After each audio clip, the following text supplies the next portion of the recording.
हम लोग मसीही आमतौर पर ये समझते हैं कि ये मुस्लिम कंट्री है, तो हमारे इसमें हकूक़ बहुत कम हैं। लेकिन छोटी सी बात मैं बता देना चाहता हूँ। पाकिस्तान बनाने में भी बहुत ज़्यादा मसीहियों का किरदार, बहुत सारे लीडर जो इंडिया के थे, ये सारा पहले हिंदुस्तान था, जैसे कि आप बच्चों ने बताया तकारीर में। लेकिन जब इसको पंजाब को खासकर पंजाब को पाकिस्तान में शामिल करने का वक्त आया, तो असम्बली में जब वोटिंग हुई तो पंजाब असम्बली में मुस्लिम और हिंदू वोटिंग बराबर हो गई थी।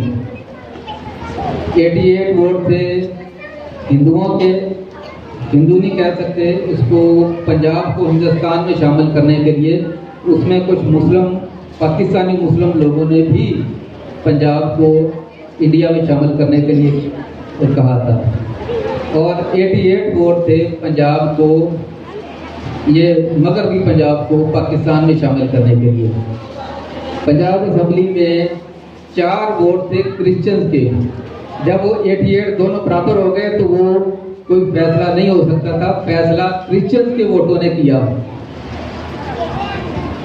पंजाब, मगरबी पंजाब को पाकिस्तान में शामिल करने के लिए 3 क्रिश्चियन वोटों ने मगरबी पंजाब को पाकिस्तान में शामिल किया,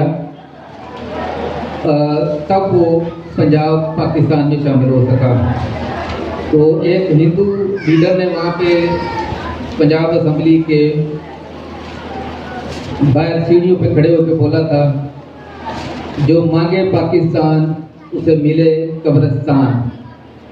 तो एक क्रिश्चियन हमारे लीडर जो थे SP सिंघा साहब, उन्होंने उसका जवाब दिया था, कोई मुस्लिम उसका जवाब नहीं दे पाया था।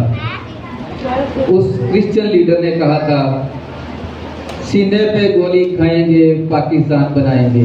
शुक्रिया। ताज़ा तरीन अपलोड्स की नोटिफिकेशन हासिल करने के लिए हमारे चैनल को सब्सक्राइब करें और साथ में दिए गए घंटी के निशान को दबाना ना भूलें।